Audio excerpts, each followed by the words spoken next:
Hello, everyone. Let's see, I have volume on all my different machines here. I want to welcome everybody again to this week's Louisville Film Society. Let's see, okay, it's echoing here. Come on. There we go. Oh, there we go. Lead webinar. All right. Technology, you're so fun. I want to welcome everybody to our fourth LFS Filmmaker Forum. We've been really thankful for the outpouring of support and feedback we've been getting from everybody. So a huge thank you to all of you for continuing to tune in. We ask for those of you that are watching on Facebook Live, if you are so compelled, we would love if you would host a watch party. When you do that, just by hitting share, and then you can say start watch party, it posts to your feed, and that way we get more eyes on this. And that really helps to further the LFS mission of educating more people, including more people, and also lets people know about our organization that might not otherwise know about it. So before we get started with Mary Clay, I just want to, again, thank all of you that are tuning in tonight and that have sent in your questions. I know we have a lot of events going on in Louisville this evening.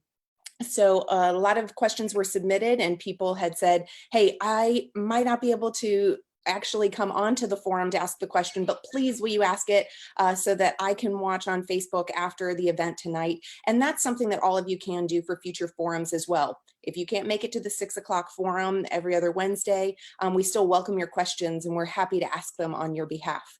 So without further ado, I'm going to go ahead and bring on Mary Clay. Let's see, let's bring her on. All right, she should be joining me here. Let's see. And let me see if I can get unmute and start that video. It's the big reveal, the big unveiling. Teasing everyone. There she is. Hi. Hello. And I can hear you. Fantastic. Yay. Yay. Much better. We had a tech check earlier today in which we were like mouthing to one another, like, can you hear me? No. I'm like, why? What's happening? Exactly. But I find that all of the tech issues that I have through Zoom only make me feel like I am an incredibly more competent user every single time, right? It's like, I look like slightly behind the times as I'm on the live feed, like, oh, where's the sound coming from? And then I'm like, oh, now I know it'll never happen again. And then we learn. So I see we are coming live from Mary Clay Boland's bed here now. This Jersey is Shore, baby. Jersey Shore. So you're vacating a little bit, I guess. Yeah. There aren't too many productions going on right now, or are there? Tell me about what the state of productions during COVID has been for you. Oh, it's been actually, it's stopped cold. I mean, everyone's still doing development side of things and doing deals, and a lot of writers are still writing and work is being done, but nothing has been shooting. And unfortunately, although LA is going back in, New York's probably not gonna, they keep saying September, but a lot of people think not till 21 in January. Hard hit. I know we do have some people. So Mary Clay, even though you have experience in New York, you are now based back in Louisville again. Right. And so you are a Louisville native. And so do you find that most of your work is based here locally in Louisville? Is it New York, LA? Where do you do most of your work? To be honest, when I'm filming, if I'm casting a movie, I do most of it out of New York and LA still.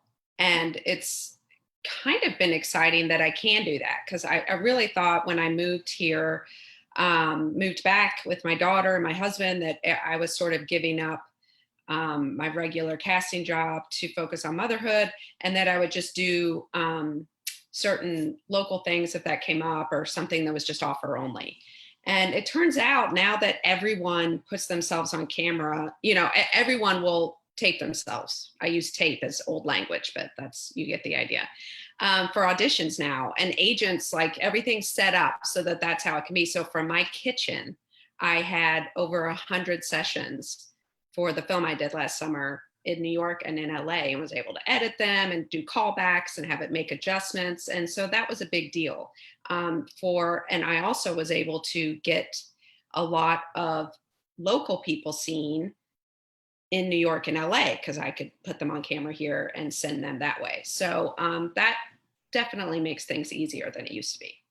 Well, and now tell me the kind of like a little plug for how great our incentives were when they existed. Tell me about what the difference was. Were you actually able to maintain a career on projects and productions here in the state at that time? And has that changed at all?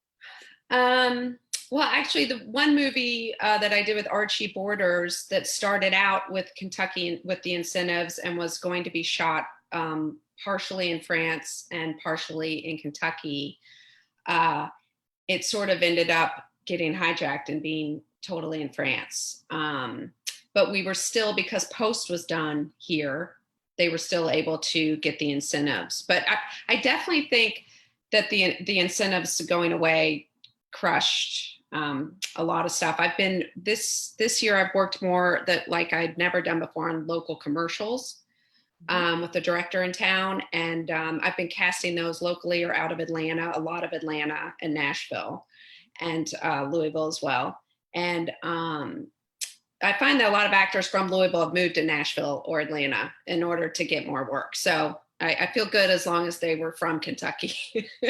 Right? You're like, I'm still my Kentucky people. Right. But the incentives taking a break. I mean, did they take a break? Is that officially the party line? I mean, and now that's like my hopeful terminology, right? Right.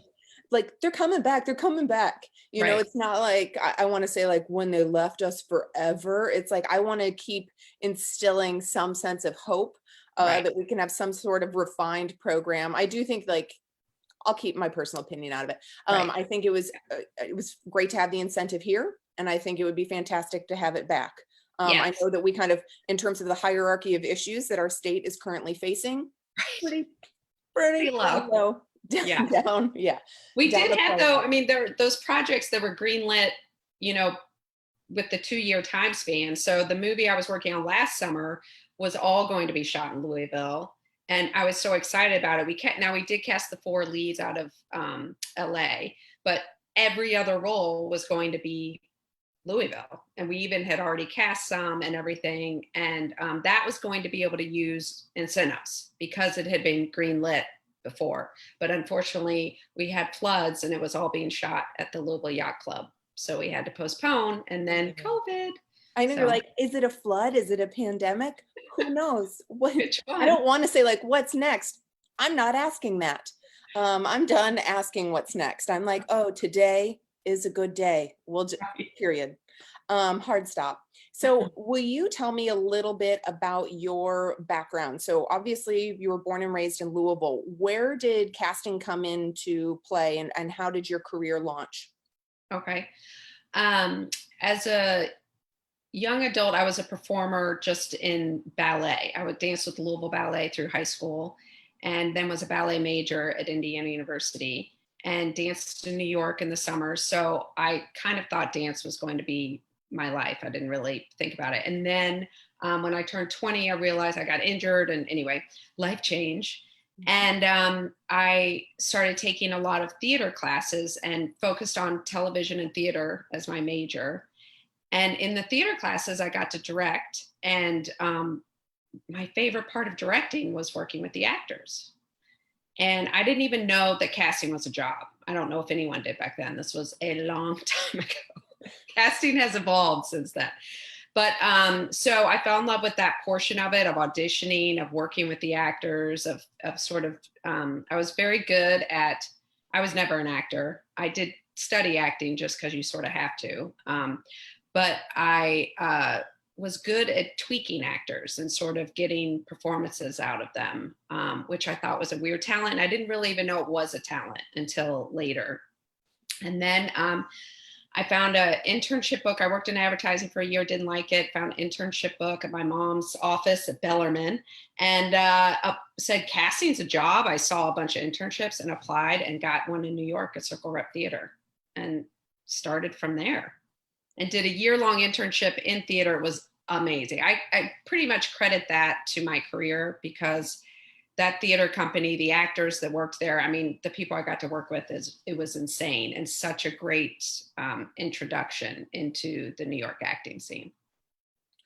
When people are looking for kind of their jump off into filmmaking, let's say they're not a cinematographer, which is more of a, I want to say a science. I mean, there is an art to it. Absolutely. Oh, definitely. It's like a photographer. I mean, 100%. either have the eye or you don't.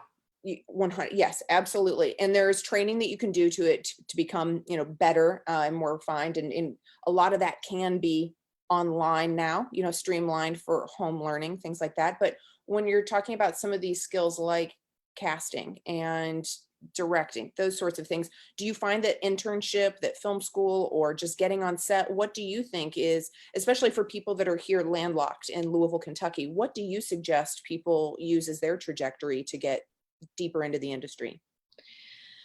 Well, first I'll answer for casting. And I used to say this all the time. I taught in New York at a couple universities, and it's all about internships. It's all about learning the process, because not only is casting about having a good eye and being able to sort of figure out what the director or producer, whoever you're working with, how to find what they're looking for and sort of tweak them to your way of thinking.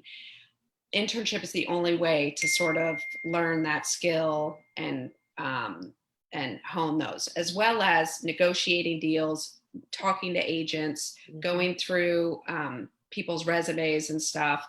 All of those, it's a very detailed oriented job. You make a lot of lists, a ton of lists. So you have to watch everything, go see everything, go to theater, go watch every TV show, go to comedy shows.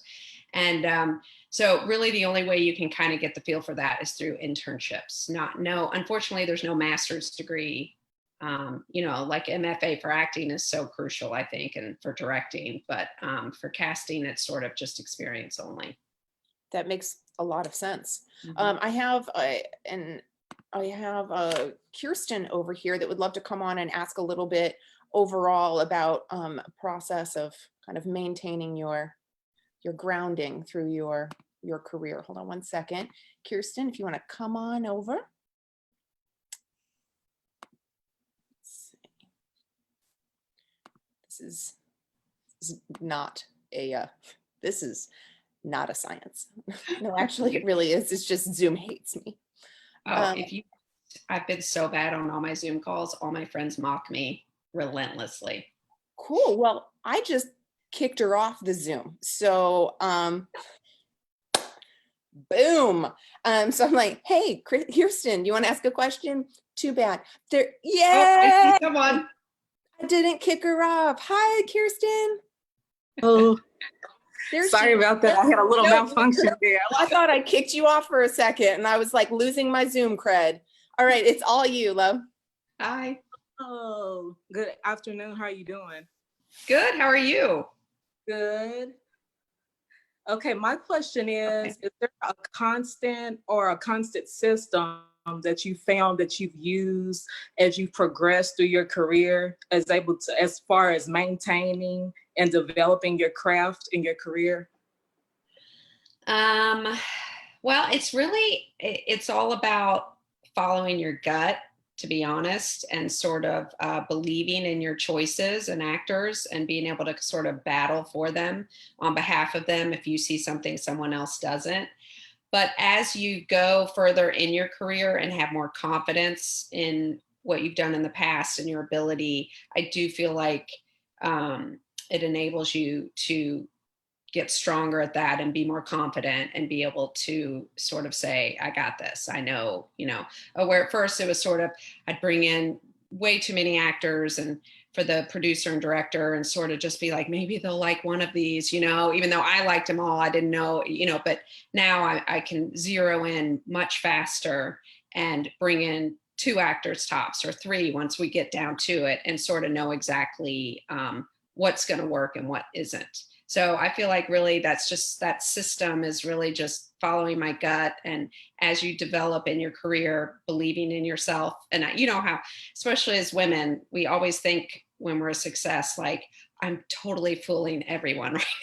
Like, Right. you know, like the first time you do like a hit show or something, everyone's like, that was amazing. And you're like, that was pure accident. Like, you know, but as you get further into it, you're sort of like, hey, wait, maybe I do know what I'm doing. And as you believe in yourself that way, you make more confident choices. Cool. Thank you. Thank you. Glad we didn't lose you. Thank you. I do love. So yeah, I think that's a great point there. You know, you're talking about women second guessing themselves all the way, all the way. Oh, yeah.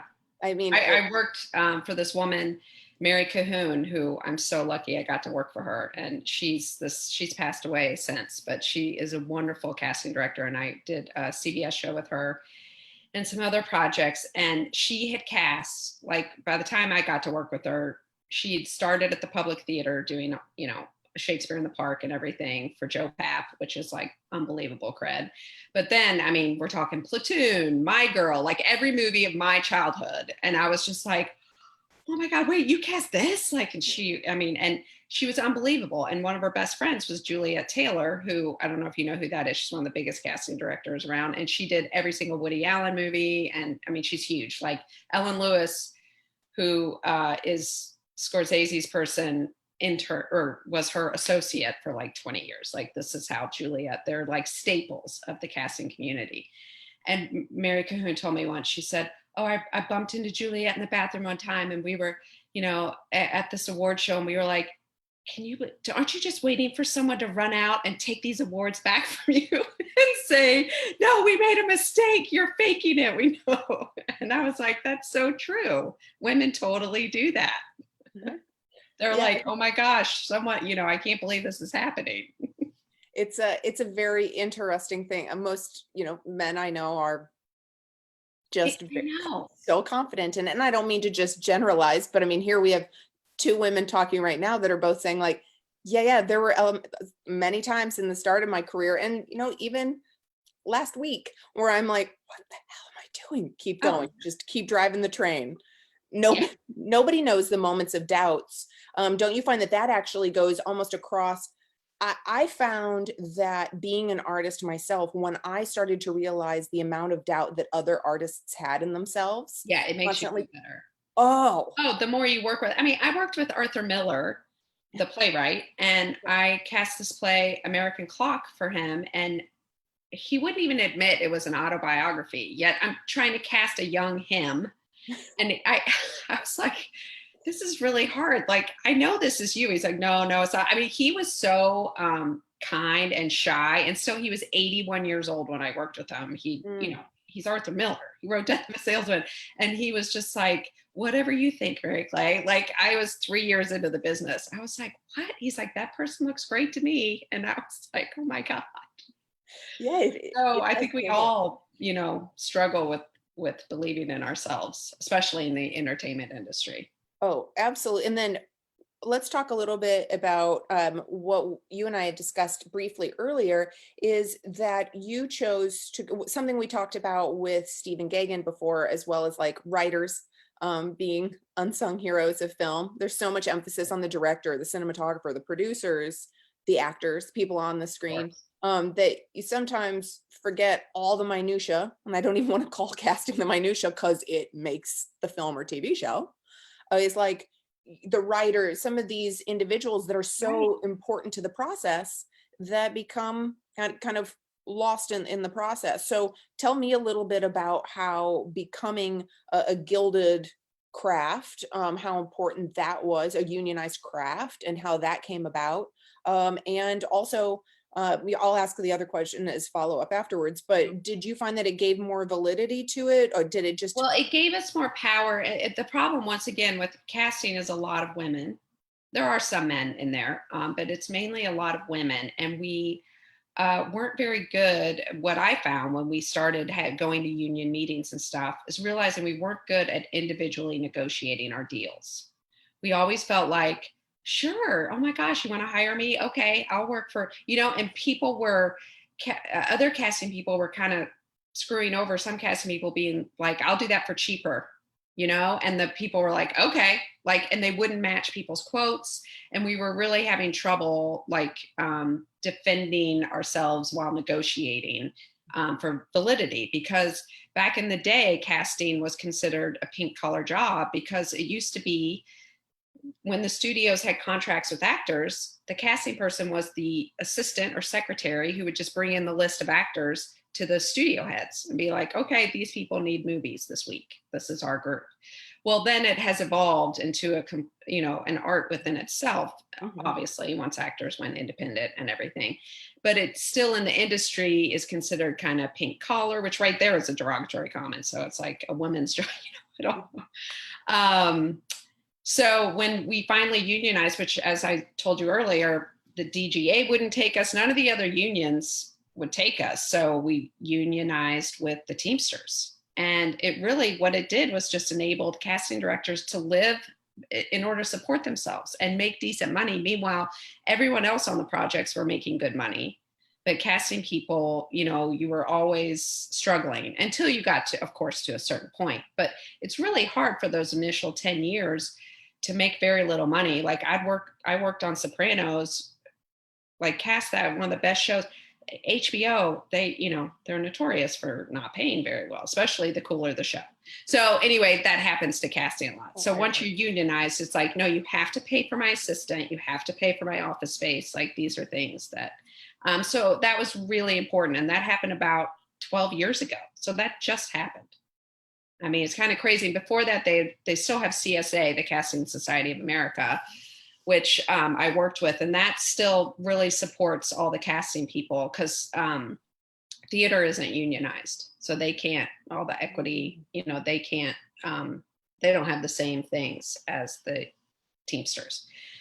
So CSA is still fighting for their rights in that too. And is the union, is that as hard to get into with casting as like DGA, PGA, some of the other yeah, well, you have to, what's funny is I went to the meetings and helped, was part of the fight for unionization. And then it turns out at the time I was doing As the World Turns, and I was a producer as well. Well, I found out once we unionized that that didn't matter, because I was considered a producer. So if you can hire or fire someone, you aren't allowed in the union. So I didn't even get in the union until after I went off As the World Turns, which was 9 years later. But as a producer, I was being taken care of. So, it sort of worked. It gave you all the perks, but I think what was your question again? No, that was it, is basically, but how hard it is to get into. You just have to have a certain amount of projects that are been union, that you're usually, if you get hired for something and it's a union project, then they'll filter you in if you've done a union project before. So it's kind of like Taft-Hartley for actors, if you've done a few times, then they will let you in. So it's not hard. So with that just becoming the case 12 years ago and having it be pink collar, and knowing this when you went into it, and then seeing the progression and the change of the industry, the casting industry, how did that feel to win your Emmys? It felt pretty good. I mean, I had won for Sopranos, but because I was the associate and not the casting director, we don't get the statue. We just get like a plaque. So I was after that happened. And that, by the way, they had just gotten the Emmy 2 years before. Casting did not get an Emmy. So that was new as well. So and they still don't get a Tony, and they still don't get an Academy Award. But when I was like, oh my God, I loved getting that plaque. I loved all that, but now I want a statue. That was sort of my goal. So when I was at As the World Turns and I was the head honcho, I was like, it was pretty exciting. That first time, it was definitely, the second time is cool, but the first time you get nominated, you're like, I'm gonna win it. And then I didn't. And I was like, what? Like, and you really think, oh my God, I got nominated. So when I actually won the next year, I was like, oh my God, this is amazing. So it feels good. Yeah, it is. it is cheesy because I always joke that an Emmys, when you have Emmys, like they're exciting that night and like for like a month later, and then they really mean nothing. But it is cool to just know you have them and you earned them, and your peers are who vote. So it feels good to know your peers, thought you did a good Because job. like not having an Emmy myself, I'm like, it would be next to my bed. There would be a tiny light that would go on at night so that as I would wake up, I would still see my Emmy there. And you're like, yeah, a month later, you're like, collect dust Oh, somewhere. but it is kind of fun because I have them in my office and at home, which I'm never in. My husband uses it more. And my daughter's 7, and she's seen them her whole life, but hasn't thought anything or cared less. But she just now this year, because one of her little stars that she loves on the Disney show won an Emmy, and she goes, "Oh, Mommy, wait, you have one of those trophies." Like it's like she finally and then the other day she like lifted it up and she's like, "This is heavy." It was just funny to see her realization of it. Like, Yeah, I can imagine that, her connecting the two, being like, yeah. oh, my mom's a rock star. She makes things happen. Well, I'm going to go down some of these questions that were submitted Okay. because I loved them. So I'm glad Kirsten could join us, and these other people were like, please, please still ask. So we're going to start with, see, now if Michael would have tuned in, then I would know if I was destroying his last name with Shorlock. Shorlock, I believe is his last name, Michael Shorlock. Have you ever cast non-union to a major production? How is it possible for a non-union actor to get a role? Oh yeah. With television, it's pretty easy to do to what you call Taft-Hartley to get someone that isn't unionized, but you usually do have to show that you've made an effort to find a union person for the role, and that and then you say, but this is really the director, was very important that this person do the role, and you can write a waiver and get them in that way. And then with children, it's really easy because a lot of kids, obviously there's tons of unionized kids, but a lot of them are not initially when you're doing open calls and stuff like that. So you can. And yeah, there's always room in every production for non-union actors. Mhm. But I do think the union is important for the actors because it really does protect them. So I'd like to give opportunity to non-union actors, but I always want them then to use that waiver to then initially go and join the union if they can. I know that's hard from Louisville, though. Absolutely. So would you say that it's generally best for an actor to work with an agency then that has regional pull? So let's say we don't have that many productions in Louisville right now. If an agency has relationships with Cincinnati, with Nashville, with Chicago, does that then increase the chance that that actor can become unionized? Big time. Yeah. Atlanta, Chicago, probably Cincy and Nashville, but for sure Chicago and Atlanta. There's just so much production happening there. Almost all the agents deal with the unions and everything, and you would easily be able to get in that way and get to those huge projects. Beautiful. And then let's see. So along the lines, we're talking about child actors. So Jackie Gibbons asks, my 10-year-old has had several minor parts in film. What's the most important thing one can do to get noticed? What stands out in a self-tape? And what advice do you have for young actors and actresses? Okay. And I can ask a couple of those if you want to take one at a time or blend Well, them. I'm curious as to what the smaller roles have been, as far as if she's referring to extra roles, extra casting, because extra casting is completely separate entity from principal casting. So it's a different casting director. It's a whole different process. So if her child has been an extra in several films, it will be hard to be noticed because very rarely, like, you see it in a movie every now and then where they're like, they gave me a line but that just doesn't happen that often. Mhm. But as far as helping you stand out, the self-taping, I think it's good to have some type of acting coach or someone who can help you with the taping, or if you have an agent, that's helpful.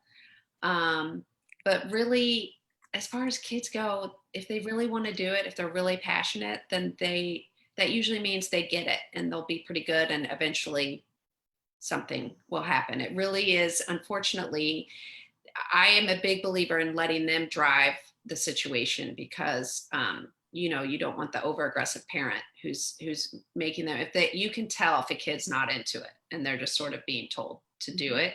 Mm-hmm. So if the kid's really passionate, then I think it might be important to get them to some other areas, not just Louisville, so that they can build up their resume, because that also helps. If you're like, oh, wait, you worked on this production in Atlanta or in Chicago, then when they come here, they'll be like, oh, look, that kid knows what he's doing, and sort of that way. But also just the more they act the in front of the camera, the better they get with auditioning. Especially auditioning is really hard.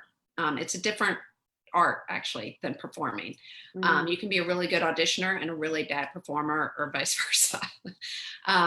So it's a skill like any other auditioning. So just the more he does on camera auditions, or she, I can't remember if it was her son, the better he will get. Yeah, I'm like, I don't, yeah, she didn't, well, she said young actresses. So I guess her. She's a she. That makes a lot of sense. And so what you're saying is if it's extra work, then do everything that you can to try and get branch out, get in front of the camera. Yeah. Mm-hmm. And then go out for principal roles, because there really is no avenue from, you know, extra casting into principal. As far as, I mean, I used to teach workshops and someone would be like, I've been an extra on 100 shows. Like if I see that on someone's resume, that doesn't mean to me, it means they're familiar with the set, but that doesn't help me with their acting. So I'd rather, and I always tell actors, don't put your extra credits if you have them on your resume, unless there's like 2 or 3 and you're just saying that's when you started. But if you have like 60 extras and you've done one principal, try to edit that a little bit, because then I just think, oh, that's an extra, not an actor. That's really, really a great tip, where a lot of people might think saturating their resume, right, like every time there's been a camera pointed in the direction. You know, in Star Wars, I'm like, well, that, you know, that was a whole other beast, you know, so. And you and I both know that if there is an extra casting director and you see, hey, okay, you've been an extra 100 times, then actually you're the exact extra I want, because you know exactly what you're doing. So you can have some actors do have extra resumes that they just send when they're going out for extra gigs, and then they have their acting resume. That's fascinating. That's my takeaway right now. I have very little on camera experience. I'm like, my Zoom filmmaker forums, that I'll list that, non-union. Let's see. Okay, coming along. So Jackie had asked this a little bit in her question, but Ruth Dalton had also asked, what are the do's and don'ts of self-taping? I mean, nowadays people are super flexible since everyone has a phone and a computer, but obviously you don't look into the camera. I would imagine you would know that. Now, sometimes for commercial work, you do, but for legit work, you do not look into the camera. You have the reader be behind the camera over to the right, or however it works. Try not to, I always say this, but people always do it. Don't wear like busy stripes or anything, because that really, I don't know if you've ever noticed that the zigzags of stripes and stuff is distracting. I mean, don't wear something distracting. Mm-hmm. Put yourself in a place that's complete, either plain, or don't use props. Don't put another actor in the scene that's not auditioning for the role. Like that makes people crazy. I don't want to see the other actor, and I didn't ask for that actor, you know, and I don't need to see you talking to that person to imagine what you're, you know, I want you to be looking at the reader behind you. Mm-hmm. And that's another thing. The reader should just prompt you. I don't need the reader to be acting also. That's it. And just make sure the sound's good and that there's not some funky light or anything. But nowadays with the technology, you really can make a nice self-tape. Wear a color that's attractive on you and like doesn't wash you out. And if you have a black background or a blue background, don't wear a blue shirt, right? Because you don't want to be a floating head. Yeah, that's great. And now, has it ever happened where somebody has had a person on the tape with them and you're like, oh yeah, your friend's a better actor than you are, like, or well, to be honest, you're so annoyed And it's usually with romance scenes. Like you're like, oh my God, this girl totally didn't, she was probably submitted and didn't get asked in for the role. And they'll be playing, you know, and that you can just tell. And it maybe if they, I was like, oh my God, I really, but usually I'm like, I want to just look at the person I'm supposed to look at and not, you know, I wouldn't want to, you know, give someone like, I don't know, that's not proper etiquette. You also don't want to pull weapons out, especially in the room. At Sopranos, we had a guy pull a gun on us during a scene. Don't do that, a real gun. And also, as far as sides are concerned, people get stressed out about memorization. You do not have to have it memorized to go on camera. And I would rather you still have the scene and actually really act it well and have to look down periodically than worry about the memorization. And that's mainly for younger kids. Like, you don't have to memorize it if it's, you know, adults also, but they know to use sides. They'll keep their sides in. But I feel like teenagers and younger kids try to memorize it. And sometimes you can just see them memorizing it instead of acting. For somebody who's tuning in that's not in casting, or it maybe is just a film lover, not a filmmaker, or they're not in the world that deals with the casting, can you tell what a side is? Oh, I'm sorry. That's the pages of the script that you get when I bring an actor in for an audition. I call their agent or them directly if they don't have an agent, and I send them. I post the sides and they print them out, and then that's what you use, and that's what the reader reads. Obviously, the other role that's in the sides. Perfect. And when somebody doesn't have an agent, how do you find them?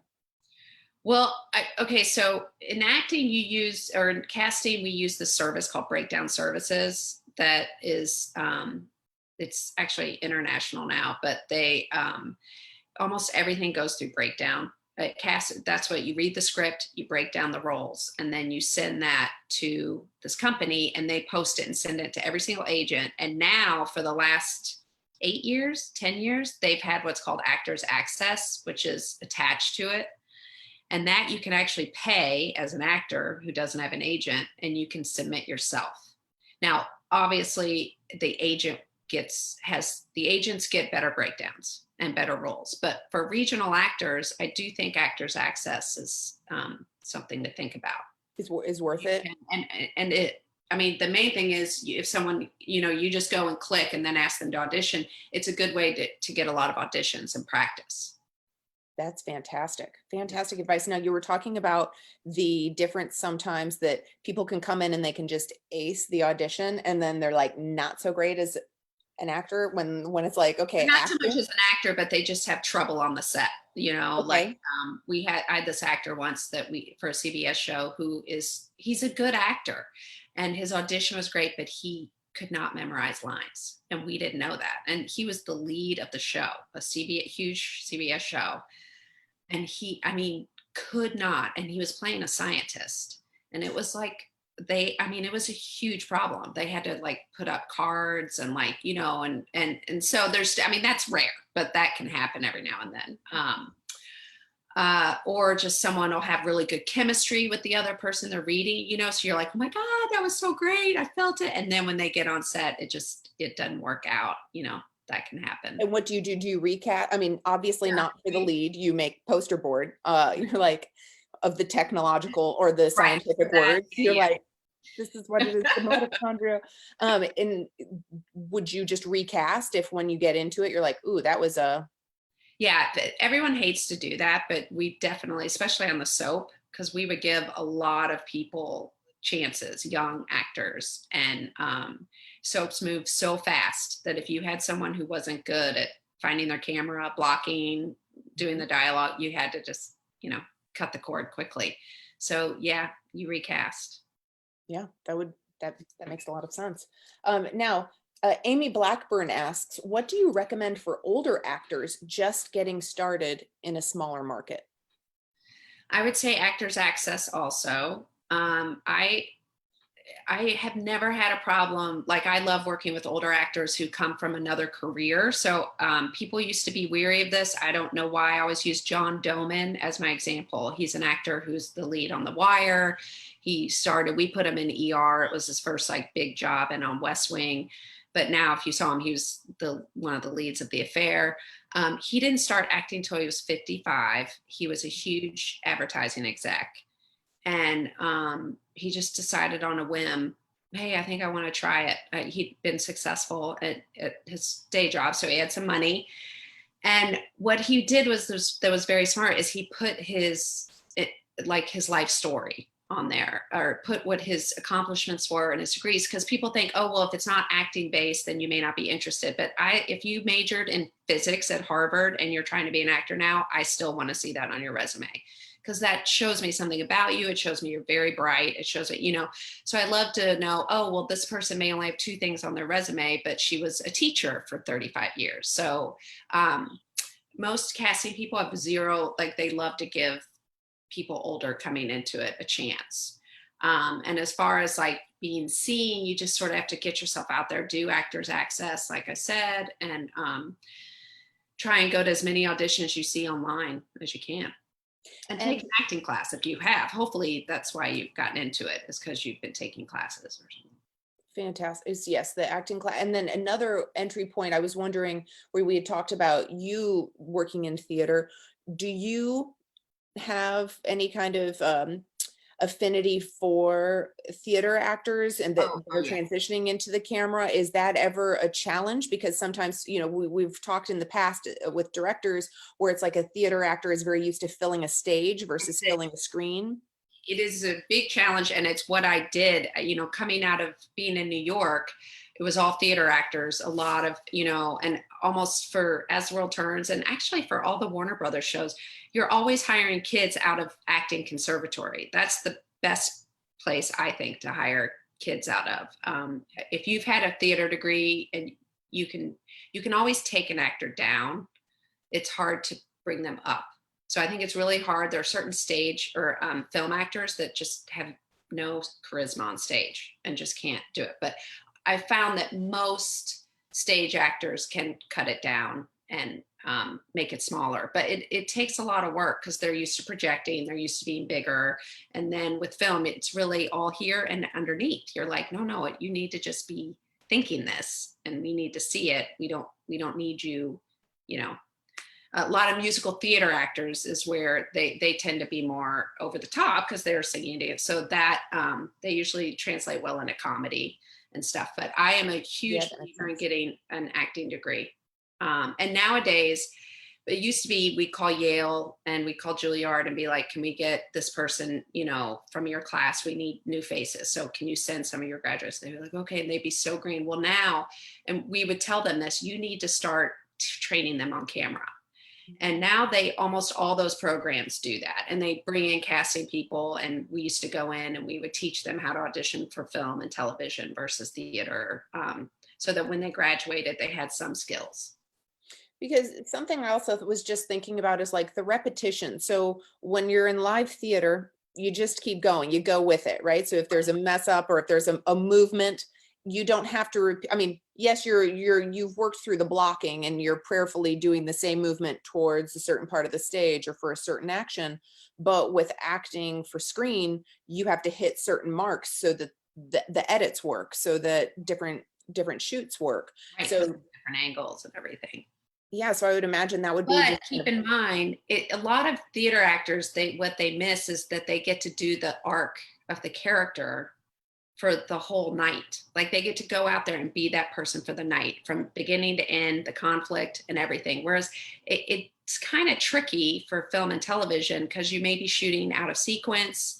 So it's like you're shooting the death scene the first day. You haven't even built the relationship or built up anything, so that's very tricky. To the continuity for the character to sort of find that is another skill you learn with film and television. Whereas with theater, you can obviously be in the moment and go, and it helps you get there when you need to. Yes, I love that. I can remember I made the mistake for like the first day of a shoot, planning it, where it was like the romance scene. And granted, we had some auditions, but it wasn't like the rapport that they would have had on day like 20, where it's like, oh, I love this person's soul. I've connected with them when the cameras are off. Instead, I'm like, yeah, make it look like you've been together for 5 years, action. And I'm like, okay, lesson learned. Like Exactly. actors are skilled, but But sometimes and some of them they can't. I mean, you're like, wow, they can pull it off. But yeah. it's something And to then think about when you're scheduling the shoot in your day out of days. and as soon as they say cut, then they just like walk away from one another. You're Right. like, wow, that's skill. You're Well, like, and even what's weird is on television, a lot of times the day player roles, which is the smaller guest leads and stuff, they sometimes have to shoot their scene not looking at the principal actor. The lead will leave. I mean, the only person I've ever seen who was amazing was Nancy Marchand on The Sopranos, who played Tony's mom. Brilliant actress and big theater actress. And she was dying of cancer as she shot those first 2 seasons and still would stay. Like she'd have her chemo drip and we'd be like, you can go home after she shot her scenes. And she would stay because for the scene with her nurse at the nursing home. And she'd be like, I'm not going to make this poor woman come out here and act with the boom guy. Like I'm going to, give her something. So, I mean, that was the most gracious actress on the planet. But that's another thing, acting for, film and television, you may not even have the other person standing opposite you for some of the scenes. yeah. So that's tricky. So I'm going to now, moving along, I have Kathy Campbell's question here, which is, what's the most important piece of an actor's material? Is it the headshot, the resume, clips of work, a reel? It's a good question. I do like a headshot, and a resume is obviously crucial. I find reels nowadays with what I was talking about, Actors Access and breakdown and all that, you can post your reel and you can do it, on things. So it's helpful because you can send it to your producer. You may be like, I thought this person was interesting. She wasn't able to go in for me just yet, but here's her reel. What do you think? Should I pursue it? But if your reel is like your home movie, like if it's not a network show or a actual show, or if it's a short film, it's just you gotta be smart about what you put in your reel as far as keep it short, do your good scenes, but it's better if it's actual work, like not a student film, but so I guess I don't put much stock in it if that's what if it's someone's student film or something, because they haven't had an opportunity to do actual work. To me, the headshot and resume are going to get you in before the reel, Mm-hmm. So you don't have to obsess on your reel. People are always obsessing on their reel, but it's like, I think once you have great things to put on there, you've done a couple movies, you can put a clip here and there, it's great. But don't like shoot stuff just for a reel that isn't, you know what I mean? You don't have to do that. Your resume is key, and your headshot, obviously. And your headshot, by the way, should look like you. And it should not be the best picture you've ever had of yourself in your life. Like that's to post on Facebook or Instagram. But your headshot, if you walk, if I meet you or you go on camera and I'm like, who's that person? That's like a waste of everyone's time. Do you like the personality headshots, the ones where like if it's, let's say it's a commercial and it's like a quirky dog owner, do you like the ones where people are like with the quirky faces, or do you like something that's just a general headshot? As a legit casting, a legit meaning like, not legit, like I'm legitimate, but non-commercial, that's what they call legit. I don't need this is me smiling. This is me with my doctor's hat on. This is me. It's like, I can do that for myself. I just want an expression. And I also have never I've never cared if you're smiling or if you're, if you're not smiling. Like people are always like, here's my commercial one and here's my non-commercial one. I'm like, okay, both of them just look like you. So I can say, oh, when I was just doing all those commercials, I did not need, I had to hire 3 doctors for a UK medical thing recently. I did not need you to have a stethoscope on in your picture or anything like that. Right. Oh, that makes a lot of that'd sense. be probably important if you're doing still shots, if you're, if you want to be on a billboard or something like that. But, that is not important for acting.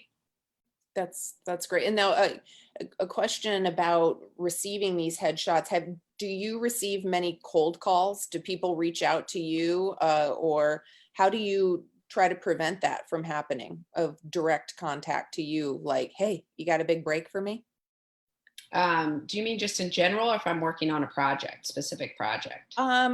I would say in general, because I know it probably spikes when you're working on a project, because isn't your name attached to the project? So people see that and then flood Right. you for it. I'm pretty good about Mary Cahoon, once again, the woman I worked for, she said about agents who are like pressing for actors, it takes longer to fight the agent on seeing the actor you don't know on the phone than it would to just take the 5 minutes to meet the actor and see, and then you have your own opinion. So I was always a big believer in, okay, I haven't met him. If you swear by him, I'll do it. If it's an actor who doesn't have an agent or someone fighting for him, and they send me something that seems interesting, I'm totally open. And actually, I love to give people who may not be represented opportunities. But I, obviously never call and nowadays with email and with submitting yourself, you can kind of do it without being a bit of a nuisance. We Yeah. used to get on Sopranos, we would get literally just people would come in our office with like baked goods and gift baskets. We're like, this is not allowed, unethical, and like you can't do that. They'd be like, No I baked want to goods, see for this role. no Like, baked goods, and no guns. There's like, leave it all at home, guys. yeah. That's insane. So tell me about, we had talked a little bit about giving people a break. Do you have people that are reoccurring that you go back out to for roles, or do you have a stable or a certain group of people that you go out to, or do you really just select new and fresh each time? It depends. When I was doing like episodic television, you have to use new, like Law and Order and Third Watch and ER, all those. The rule was it had to be it would depend on who the exec producer was, but either 1 year or 2 years to reuse an actor. But you definitely have favorite actors that you try and give work to on any project you're on, that you're like, oh my God. But really, it's more the agent. You deal with certain agents that you trust and you love, and you build these friendships that you've had for 20 years. And that person knows you, and they know what you like. And so in that regard, I would say I listen to the agent more instead of just having my own group of actors. But I definitely had favorites that, I was like, anytime I could hire that person, I would. And sometimes their agent would be like, their healthcare is about to, go away from the union. They haven't worked in this long. And I'd be like, done. And I'd hire them the next day. So you definitely have your favorites, but it's not like, when I was at Circle Rep where there were actual members and you had like a list of people and you just went through that, I like to expand and give new people opportunity. I love that. Also, And you never know what the script is. I do so many random different scripts that it's always a different type of person.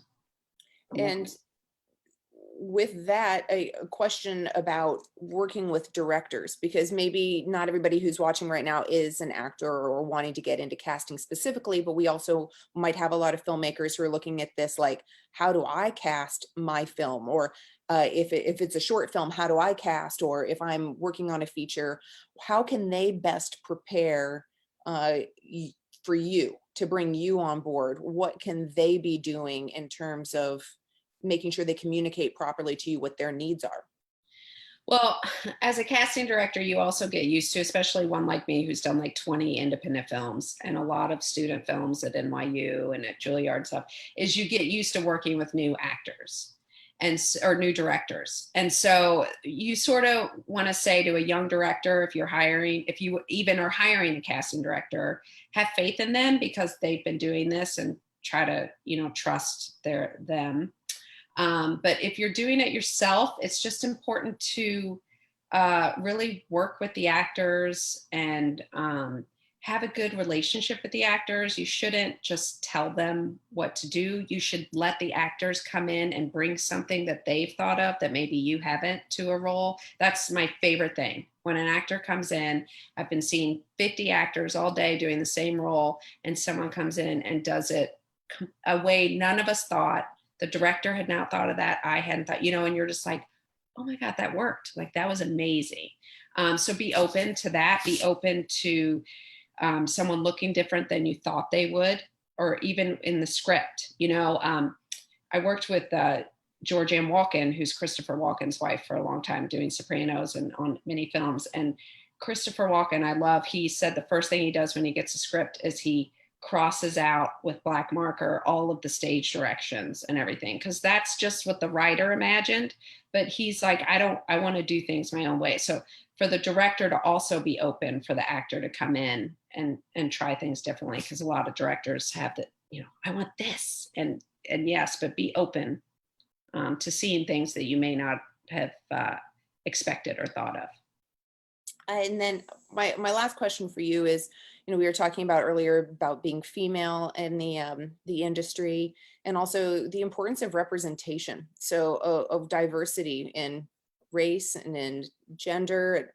And my question for you is, have there been times where you've come onto a project where you see that it's just not diverse, or that where you've been able to make a difference in the cast or make suggestions to be more inclusive? Because these reports continue to come out, whether, I can't remember the exact percentage, but it is incredibly low in terms of the amount of screen time that Blacks and people of color and women have compared to white males. And so it's like, if are there times where you're able to vocalize your thoughts on a diverse event? And I was lucky because early in the late 90s and early aughts, 2000s, I was working on like Third Watch and stuff like that, where it was, I don't know if you know what that is. It was a show about paramedics and firemen and stuff.